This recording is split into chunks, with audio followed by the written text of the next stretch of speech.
Hi guys, இந்த வீடியோவில் வந்து பார்த்தீங்கன்னா கோல்டு மார்க்கெட்டை பற்றின சின்ன அனலைசஸ் தான் நான் கொடுக்குறேன். இதோட சேர்த்து வந்து பார்த்தீங்கன்னா இன்ட்ரெஸ்ட் ரேட்டுடைய எக்ஸ்பெக்டேஷன், அதாவது ஃபெட் என்ன பண்ணுவாங்க, நம்ம ஆர்பிஐ என்ன பண்ணுவாங்க அப்படிங்கிறதையும் சேர்த்து நம்ம பார்த்துருவோம்.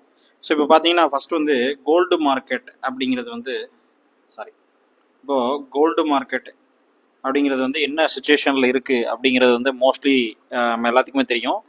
ஆல்மோஸ்ட் ஹையில் பீக்கில் இருக்குது கோல்டு மார்க்கெட் அப்படிங்கிறது.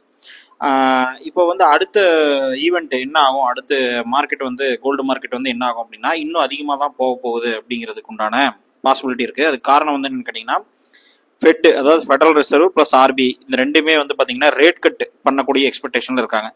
இப்போது இது வந்து நம்ம ரேட் கட்டை ஃபஸ்ட்டு பார்த்துருவோம். இப்போ நான் ஏற்கனவே வந்து 3 மாதத்துக்கு முன்னாடி ஒரு வீடியோ போட்டிருந்தேன், ஃபெட் வந்து என்ன செய்ய போகுது, நம்ம என்ன செய்யலாம் அப்படின்னு சொல்லிட்டு. அதுலேயே நான் சொல்லியிருந்தேன், 3 மாதத்துக்கு முன்னாடியே சொல்லியிருந்தேன். நான் இந்த வருஷத்துடைய கடைசி வரைக்கும் வந்து பார்த்தீங்கன்னா இன்ட்ரெஸ்ட் ரேட்டை வந்து குறைக்க மாட்டாங்க. ஒன்று கடைசியில் வருஷத்துடைய கடைசி, இப்போ பார்த்தீங்கன்னா ஆகஸ்ட் மாதம், இந்த வருஷத்துடைய கடைசி 2-3 மாதத்தில் குறைப்பாங்க. அப்படி இல்லைன்னா இந்த 2024 குறைக்க மாட்டாங்க. 2025 ஸ்டார்டிங் ஜனவரி பிப்ரவரி இந்த ஸ்டேஜில் குறைப்பாங்க அப்படிங்கிறத நான் சொல்லியிருந்தேன். ஆனால் இப்போ வந்து பார்த்தீங்கன்னா கண்டினியூஸாக வந்து இன்வெஸ்டர்ஸ் வந்து எக்ஸ்பெக்ட் பண்ணிகிட்டே இருக்காங்க, அதாவது குறைப்பாங்கன்னு. என்ன ரீசன் அப்படின்னு கேட்டிங்கன்னா, இந்த சார்ட் வந்து பார்த்தீங்கன்னா ஃபெட்டுடைய சார்ட், ஃபெட்டுடைய இன்ட்ரெஸ்ட் ரேட்டுடைய சார்ட்டு, ஃபெடரல் ரிசர்வோட இது. இப்போ 2022 பார்த்தீங்கன்னா இன்ட்ரெஸ்ட் ரேட்டை முதலாக கடைசியில் ஸ்டார்ட் பண்ண ஆரம்பித்தாங்க. கண்டினியூஸாக இன்ட்ரெஸ்ட் ரேட்டை வந்து இன்க்ரீஸ் பண்ணிகிட்டே வந்தாங்க. இப்போ ஆல்மோஸ்ட் 5.5% வந்து இருக்குது இன்ட்ரெஸ்ட் ரேட்டு. இப்போ பார்த்தீங்க அப்படின்னா 2023 எண்டில் வந்து என்ன பண்ணாங்கன்னா போதும் இந்த அளவுக்கு இன்க்ரீஸ் பண்ணிட்டாங்க. அதுக்கப்புறம் பார்த்தீங்கன்னா ஸ்டேபிள் பண்ண ஆரம்பிச்சாங்க. ஒரே மாதிரி, அதாவது இன்க்ரீஸும் பண்ணல டிக்ரீஸும் பண்ணல, இன்ஃப்ளேஷன் குறையிற வரைக்கும் ஒரே மாதிரி 2024 எண்டு வரைக்குமே இப்போ வரைக்குமே பார்த்தீங்க அப்படின்னா ஒரே மாதிரி மெயின்டைன் பண்ணிட்டு இருக்காங்க. சரிங்களா? இப்போ இது ஃபெட்டுடைய இன்ட்ரெஸ்ட் ரேட்டுடைய நிலைமை. இப்போ அடுத்து பார்த்தீங்க அப்படின்னா நம்மளுடைய இந்தியன் இன்ட்ரெஸ்ட் ரேட், இப்போ பார்த்தீங்கன்னா இது வந்து ஆர்பிஐயோடது, அதாவது நம்ம இந்தியாவுடைய இன்ட்ரெஸ்ட் ரேட். இது பார்த்தீங்கன்னா இவங்களும் அதே சேம் பேட்டர்னை தான் ஃபாலோ பண்ணாங்க. 2022 இன்க்ரீஸ் பண்ண ஆரம்பிச்சாங்க. இன்க்ரீஸ் பண்ணி நம்மளது வந்து அவங்களது 5.5% கொடுத்தா நம்மளது 6.5% வரைக்கும் போயிட்டாங்க. ஸோ செக் பண்ணிக்கோங்க. இது வந்து கிராஃபில் வந்து இந்த இடத்துல 6.5 அரௌண்ட் சம்திங் வரலாம். ஸோ இப்போ பார்த்தீங்க அப்படின்னா இவங்களும் 2023 அந்த ஸ்டார்டிங் ஸ்டேஜ்லேருந்து இப்போ வரைக்கும் ஒரே இன்ட்ரெஸ்ட் ரேட்டை மெயின்டைன் பண்ணாங்க. ஏன்னா குறைக்கவும் இல்லை ஏற்றவும் இல்லை.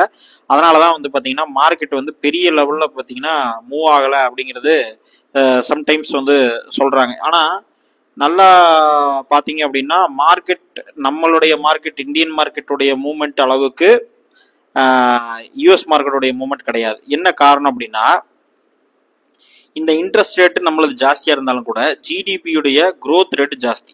சரிங்களா? அதாவது ஒரு கம்பெனியுடைய செலவு வந்து ஜாஸ்தியாக இருக்குது, அதாவது எக்ஸ்பென்ஸ் வந்து மற்ற இண்டஸ்ட்ரியோட ஜாஸ்தியாக இருக்குன்னு வச்சுங்களேன். ஆனால் அந்த கம்பெனிக்கு வரக்கூடிய சேல்ஸ் வருமானமும் அதுவும் ஜாஸ்தி. அப்படிங்கும்போது ஆல்மோஸ்ட் சிமிலரான லாபம் தான் இருக்கும், நெட் ப்ராஃபிட் தான் இருக்கும். சரிங்களா? அதனால அந்த கான்செப்ட்ல பார்த்தீங்கன்னா ஜிடிபிங்கிறது ஒரு நாட்டுடைய வளர்ச்சி. ஸோ இந்த ஜிடிபியுடைய க்ரோத் ரேட் வந்து நம்மளது மற்ற கண்ட்ரிஸை விட ஜாஸ்தியாக இருந்ததுனால நம்ம இன்ட்ரெஸ்ட் ரேட்டை ஒரே மாதிரி மெயின்டைன் பண்ணாலுமே நம்மளால வந்து ஒரு மார்க்கெட்டோட க்ரோத் வந்து அச்சீவ் பண்ண முடிஞ்சது. அதுதான் வந்து ஒரு முக்கியமான விஷயம். ஏன்னா நம்ம வந்து மார்க்கெட்டே 2022 இன்ட்ரெஸ்ட் ரேட்டை ஏற்ற ஆரம்பிச்சாலுமே நம்ம வந்து இன்க்ரீஸ் தானோ அந்த தைரியத்தில் தான் இன்ட்ரெஸ்ட் ரேட்டும் ஏற்ற ஆரம்பிச்சாங்க. 6.5 வரைக்கும் ஏற்ற ஆரம்பிச்சாங்க. ஏன்னா மார்க்கெட் ஒன்றும் பிரச்சனை இல்லை, மார்க்கெட்டுக்கு வந்து க்ரோத் இருக்கு, ஏன்னா கண்ட்ரியோட க்ரோத் இருக்கு அப்படிங்கிறதுனால. ஸோ இந்த ரெண்டு பார்ட்டுமே இப்போ பார்த்தீங்கன்னா என்ன நடந்திருக்கு அப்படிங்கிறது பார்த்தீங்கன்னா இன்ட்ரெஸ்ட் ரேட்டுடைய மோஸ்ட்லி மேக்ஸிமம் லாஜிக்கே வந்து அது வந்து ஒரு சைக்கிள்ஸ். இன்ட்ரெஸ்ட் ரேட் வந்து இன்க்ரீஸ் பண்ணுவாங்க, அப்புறம் கொஞ்சம் ஒரே மாதிரி மெயின்டைன் பண்ணுவாங்க, அப்புறம் திருப்பி டிக்ரீஸ் பண்ணுவாங்க, அப்புறம் ஒரே மாதிரி மெயின்டைன் பண்ணுவாங்க, திருப்பி வந்து இன்க்ரீஸ் பண்ணுவாங்க. இது வந்து இன்ட்ரெஸ்ட் ரேட் சைக்கிள்னு சொல்லுவோம். சரிங்களா? Interest rate cycle. இதையே வந்து இன்னொன்று சொல்லுவோம் குவான்டிடேட்டிவ் ஈசிங், குவான்டிடேட்டிவ் டைட்டனிங் அப்படின்னு சொல்லுவோம். சரிங்களா? குவான்டிடேட்டிவ் டைட்டனிங் இது ரெண்டும் ஒன்று தான். குவான்டிடேட்டிவ் ஈசிங்னா இன்ட்ரெஸ்ட் ரேட்டை குறைக்கிறது, குவான்டிடேட்டிவ் டைட்டனிங்னா இன்ட்ரெஸ்ட் ரேட்டை இன்க்ரீஸ் பண்ணுறது. விச் மீன்ஸ் என்ன பண்ணுவாங்க அப்படின்னா மணி சப்ளையை கண்ட்ரோல் பண்ணுவாங்க, மணி சப்ளையை கண்ட்ரோல் பண்ணுவாங்க. இது மூலமா என்ன அச்சீவ் பண்ணுவாங்க அப்படின்னா இன்ஃப்ளேஷனை கண்ட்ரோலுக்குள்ள கொண்டு வருவாங்க. ஏன்னா இன்ஃப்ளேஷன் இருக்கிறதுனால தான் இன்ட்ரெஸ்ட் ரேட்டை இன்க்ரீஸ் பண்றாங்க. அதே மாதிரி இன்ட்ரெஸ்ட் ரேட்டை இன்க்ரீஸ் பண்ணும்போது எக்கனாமி அடிபடும், க்ரோத் வந்து அடிபடும். ஆனாலும் நம்மளது ஏன் மார்க்கெட் மூவ் ஆச்சு அப்படின்னு கேட்டிங்கன்னா முக்கியமான விஷயம் வந்து இந்த இன்ட்ரெஸ்ட் ரேட் வந்து நம்ம மெயின்டைன் பண்ணிட்டு இருந்தாலும் கூட ஜிடிபியோட growth ரேட் மற்ற கண்ட்ரிஸோட அதிகம். அதுக்கு உண்டான டேட்டாஸ் இருக்கு. நான் இதில் போடலை, இருந்தாலும் நான் சொல்றதை வச்சு நீங்க ஈஸியா புரிஞ்சுக்கலாம். ஸோ இப்போ பார்த்தீங்கன்னா இந்த இன்ட்ரெஸ்ட் ரேட்டை மேல இருந்து கீழே குறைக்கிறது வந்து ஒரு சைக்கிள், அதே மாதிரி கீழே இருந்து திருப்பி மேலே ஏற்றுறது சைக்கிள். இப்போ நம்ம எந்த சைக்கிள் இருக்கோம்னா மேல இருந்து திருப்பி கீழே குறைக்கிற சைக்கிள் இருக்கும். மோஸ்ட்லி இதுதான் நடக்குமே தவிர இன்னும் இன்க்ரீஸ் பண்ணுவாங்க அப்படிங்கிறது வந்து பாசிபிலிட்டி ரொம்ப ரொம்ப கம்மி தான். ஸோ இப்போ குறைக்கும் போது என்ன ஆகும் அப்படின்னு கேட்டிங்கன்னா, பாண்டு மார்க்கெட்ல இருந்து பணம் வெளியே வரும். பாண்டு மார்க்கெட்ல வந்து பணம் போட்டிருந்தாங்க அப்படின்னா அந்த பணம் வந்து இன்வெஸ்டர்ஸ் வந்து வெளியே எடுத்து ஸ்டாக் மார்க்கெட் கொண்டு வருவாங்க. ஏன்னா ஸ்டாக் மார்க்கெட் வந்து growth ஆகும். அதே மாதிரி இப்போ இருக்கக்கூடிய ரெண்டு சுச்சுவேஷன், அதாவது வார் சுச்சுவேஷன், நிறைய இடத்துல கண்ட்ரிஸ் வார் நடந்துட்டு இருக்கு. ரெண்டாவது இன்ஃப்ளேஷனும் வந்து பெரிய லெவலில் கண்ட்ரோல் பண்ண முடியல, ஆனாலும் கண்ட்ரோல் பண்ண ட்ரை பண்ணி இப்போ ஓரளவு கொண்டு வந்துட்டாங்க. ஆனால் எம்ப்ளாய்மெண்ட் growth இருக்குதுங்கிறதுனால திருப்பி இன்ட்ரெஸ்ட் ரேட்டை குறைக்கிறாங்க. இப்போ இந்த எல்லா சுச்சுவேஷனும் பார்த்தீங்கன்னா ஆல்டர்னேட்டிவ் அசட் வந்து நமக்கு வந்து ஸ்டாக் மார்க்கெட்டை தவிர்த்து கோல்டு தான். அப்போ கோல்டுல எகைன் வந்து இன்வெஸ்ட்மெண்ட் வரும், கோல்டுல எகைன் வந்து பையிங் ப்ரெஷர் வரும். அதனால எல்லாருமே ஆல்டர்னேட்டிவா பையிங் தான் இன்க்ரீஸ் பண்ணுவாங்க. ஏன்னா நீங்க யோசிச்சு பாருங்க, இந்த சைக்கிளே எதுக்கு உருவாச்சு, இந்த அப் சைக்கிளே எதுக்கு உருவாச்சு அப்படின்னு கேட்டீங்கன்னா இன்ஃப்ளேஷனுக்காக தான் உருவாச்சு. அப்போ இந்த இன்ஃப்ளேஷனுக்காக உருவான இந்த சைக்கிள், இன்ட்ரெஸ்ட் ரேட் இன்க்ரீஸ் பண்றது வந்து இன்ஃப்ளேஷனுக்கான சைக்கிள், இன்ஃப்ளேஷனை கண்ட்ரோல் பண்ணுங்கிற சைக்கிள். இப்போ திருப்பி குறைச்சிருக்காங்கன்னா அப்போ அடுத்த சைக்கிள் எங்க வரும், திருப்பி இன்ட்ரெஸ்ட் ரேட்டை இன்க்ரீஸ் பண்ற சைக்கிளா தான் வரும். ஏன்னா இன்ஃப்ளேஷன் பணம் அதிகமான புழக்கத்துல வரும்போது எகைன் இன்ஃப்ளேஷனுக்கான சான்ஸ் வந்து அதிகமாகும். புரியுதுங்களா? அப்போ இப்ப பாத்தீங்க அப்படின்னா கோல்டுடைய பிரைஸ் வந்து இன்க்ரீஸ் ஆக ஆரம்பிக்கும். இப்ப கோல்டுடைய பிரைஸ் இன்க்ரீஸ் பண்ண ஆக ஆரம்பிச்சதுன்னா நம்ம என்ன பண்ணலாம் அப்படின்னு கேட்டீங்கன்னா, நீங்க வந்து ஒரு சின்ன லெவல் இன்வெஸ்டர் இருக்குன்னா கோல்டு பீஸை நீங்க வந்து ஃபாலோ பண்ணுங்க. இது வந்து மந்த்லி சார்ட். கோல்டு பீஸோடைய சார்ட் ஆல்ரெடி இன்க்ரீஸ் ஆயிட்டு இருக்கு. இப்ப பாத்தீங்கன்னா ஆல்ரெடி ப்ரீவியஸ் ஹையை வந்து பிரேக் பண்ணி இப்போ இந்த ஸ்டேஜ்ல இந்த பிரேக் பண்ணி மார்க்கெட் உடைச்சிருக்கு. இப்போ பாத்தீங்கன்னா இப்போ ஒரு கன்சாலிடேஷன் ஸ்டேஜ்ல இருக்கு. இப்போ எகைன் வந்து பிரேக் அவுட் பண்றதுக்கான வாய்ப்பு இருக்கு. ஆனால் இது monthly chart, day wise chart பாருங்க.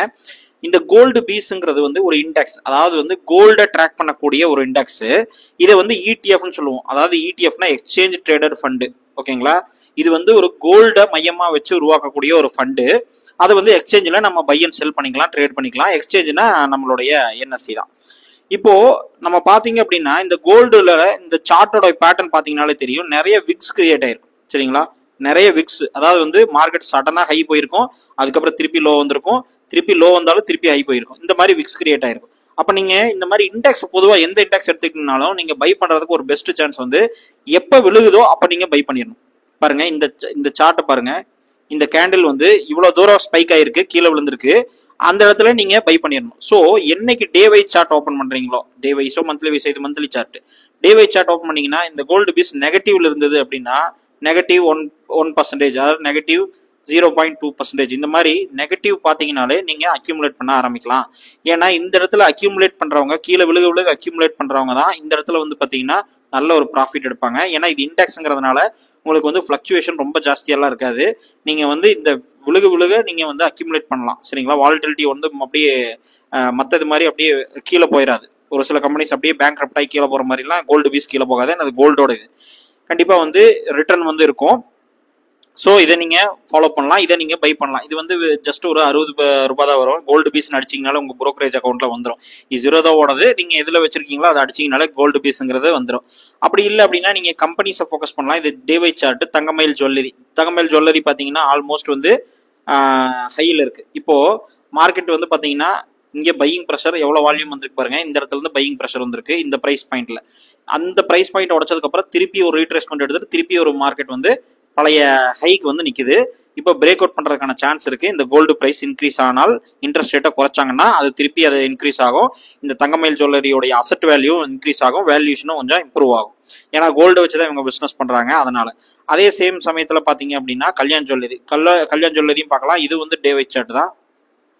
ஸோ இது வந்து டே வைஸ் சார்ட். இப்போ நீங்க பாத்தீங்க அப்படின்னா இதுவும் அதே சேம் சினாரியோல தான் இருக்குது. இப்போ பாத்தீங்கன்னா அக்யூமுலேஷன் ப்ராசஸ், அதாவது வந்து தொடர்ந்து அக்யூமுலேட் ஆயிருக்கு. ஆனா இதோடைய வால்யூம் பாத்தீங்கன்னா இந்த இடத்துல ரீசெண்டாவே இன்க்ரீஸ் ஆயிருக்கு. ஸோ அந்த வால்யூம் இன்க்ரீஸ் ஆனதுக்கு அப்புறம் தான் மார்க்கெட் வந்து பிரேக் அவுட் நடந்திருக்கு. அப்போ இந்த பிரேக் அவுட் இன்னும் நடக்கல, இந்த கரெக்டா பிரேக் அவுட் ஸ்டேஜில் இருக்குது. இப்போ பாருங்க வால்யூம் இன்க்ரீஸ் ஆயிருக்கு. வால்யூம் இன்க்ரீஸ் பண்ண இந்த சிச்சுவேஷன் பாத்தீங்கன்னா இந்த இடத்துல பாத்தீங்கன்னா கிளியரா வந்து ஒரு டிமாண்ட் ஜோன் கிரியேட் ஆயிருக்கு. அதே மாதிரி ப்ரீவியஸ் ஹைக்கு பிரேக் அவுட் பண்றதுக்கான சிச்சுவேஷன்ல நிக்குது. பிரேக் அவுட் பண்ணுச்சுன்னா பார்க்கலாம். ஆனா இதுல நான் சொன்னக்கூடிய இந்த கம்பெனிஸ் எதுலையுமே நான் ஃபண்டமெண்டல் அனலைசஸ் பண்ணல. ஓகேங்களா. ஏன்னா கம்பெனிஸ்ங்கிறது வந்து பார்த்தீங்கன்னா கோல்டை வச்சு பிஸ்னஸ் பண்ணாலும் அவங்களுடைய எஃபிஷியன்சி, ப்ராஃபிட்டபிலிட்டி, இண்டஸ்ட்ரி, வேல்யூஷன் இதெல்லாம் கம்பேர் பண்ணணும். இதெல்லாம் நீங்கள் கம்பேர் பண்ணணும். வேல்யூஷன், ஃபண்டமெண்டல் அனாலிசிஸ், டெக்னிக்கல் இதெல்லாமே தெரிஞ்சுக்கணும். கம்ப்ளீட்டாக ஸ்டாக் மார்க்கெட்டை பேசிக்லேருந்து லேர்ன் பண்ணணும் அப்படின்னா investorstamil.com அப்படிங்கிற நம்மளுடைய எஜுகேஷனல் பிளாட்ஃபார்மை செக் பண்ணி பாருங்க. அதை நான் ஏற்கனவே வந்து பார்த்தீங்கன்னா இந்த வீடியோடைய டிஸ்கிரிப்ஷன் லிங்க்லையும் கமெண்ட் செக்ஷன்லையும் நான் கொடுத்துருக்கேன். வேணா அதை செக் பண்ணி பாருங்க. அதில் கோர்சஸ் எல்லாம் இருக்கு. நீங்கள் அதோட ப்ரைஸ் டீடைல்ஸ் எல்லாமே நீங்கள் பார்க்கலாம். சப்ஸ்கிரிப்ஷன் பிளாட்ஃபார்ம் மாதிரி தான். நீங்கள் வந்து ஒரு மாதத்துக்கு 599 கொடுத்தாலே எல்லா கோர்சஸையும் நீங்கள் பார்த்துக்கலாம். மல்டிபிள் பிளான்ஸ் இருக்கு. நீங்கள் வேணா செக் பண்ணி பாருங்க. இப்போ வந்து பார்த்தீங்க அப்படின்னா இந்த சுச்சுவேஷனில் தான் நம்ம இருக்கோம். ஸோ இதில் இன்னொரு சுச்சுவேஷன் இருக்கு. இதே சேம் இன்ட்ரெஸ்ட் ரேட்டை ஏலிருந்து குறைக்கிறாங்க பார்த்தீங்களா, பிங்கிற பாயிண்ட்டுக்கு. இந்த குறைக்கிற சைக்கிள் வந்து பார்த்தீங்கன்னா அட்லீஸ்ட் ஒரு 2 to 3 years வரதுக்கான வாய்ப்புகள் இருக்குது. ஏன்னா இப்போ நீங்கள் பார்த்தீங்கன்னா ஏற்றி அதை மெயின்டைன் பண்ண சைக்கிள் வந்து 2022 2024, சரிங்களா. கிட்டத்தட்ட இது ஒரு வருஷம் 2 வருஷமா இன்க்ரீஸ் ஆயிருக்கு. இப்போ நெக்ஸ்ட் 2 years to 3 years வந்து பார்த்தீங்கன்னா இன்க்ரீஸ் ஆச்சு அப்படின்னா ரியல் எஸ்டேட் சைக்கிளும் ஃபார்ம் ஆகும். அதை பற்றி நான் இன்னொரு வீடியோவில் போடுறேன். ஸோ கோல்டுடைய சேம் லாஜிக் தான். அதாவது வந்து மார்க்கெட்டில் இன்ட்ரெஸ்ட் ரேட் குறைய ஆரம்பிச்சது அப்படின்னு கேட்டிங்கன்னா கன்ஸ்ட்ரக்ஷன் கம்பெனிஸ் எல்லாம் இன்ட்ரெஸ்ட் ரேட் இல்லாமல் சர்வே ஆக முடியாது. இன்ட்ரெஸ்ட் குறைய ஆரம்பிக்கும் போது ஹோம் லோன்ஸ் அதிகமாக போகும், ஹோம் கன்ஸ்ட்ரக்ஷன் அதிகமாக போகும், இடம் வாங்குறதும் அதிகமாக வாங்குவாங்க. அதனால construction and construction materials industries வந்து பூம் ஆகும். அதோடைய வேல்யூஷன், சேல்ஸ் எல்லாம் இன்க்ரீஸ் ஆகும். அதில் நீங்கள் என்னென்ன ஸ்டாக்ஸ் எல்லாம் நீங்கள் பார்க்கலாம், எப்படி அனலைஸ் பண்ணலாம், கம்ப்ளீட்டாக வந்து எப்படி நம்ம, ஏன்னா எல்லா ஸ்டாக்கையும் நீங்கள் போய் வாங்க முடியாது, வேல்யூஷன் கரெக்டாக இருக்கணும். அதுக்காக நீங்கள் அந்த எஜுகேஷனல் பிளாட்ஃபார்ம் நம்மளுடைய investorstamil.com அப்படிங்கிற பிளாட்ஃபார்மில் செக் பண்ணி பாருங்கள். கம்ப்ளீட்டாக ஸ்டெப் பை ஸ்டெப்பாக நான் உங்களுக்கு கோர்சஸ் கொடுத்துருக்கேன். அதை வேணாலும் செக் பண்ணி பாருங்கள். இல்லை உங்களுக்கு தெரிஞ்சதுனால நீங்கள் கன்ஸ்ட்ரக்ஷன் அண்ட் கன்ஸ்ட்ரக்ஷன் மெட்டீரியல் இண்டஸ்ட்ரீஸில் நீங்கள் ஃபோக்கஸ் பண்ணலாம். ஓகேங்களா. So next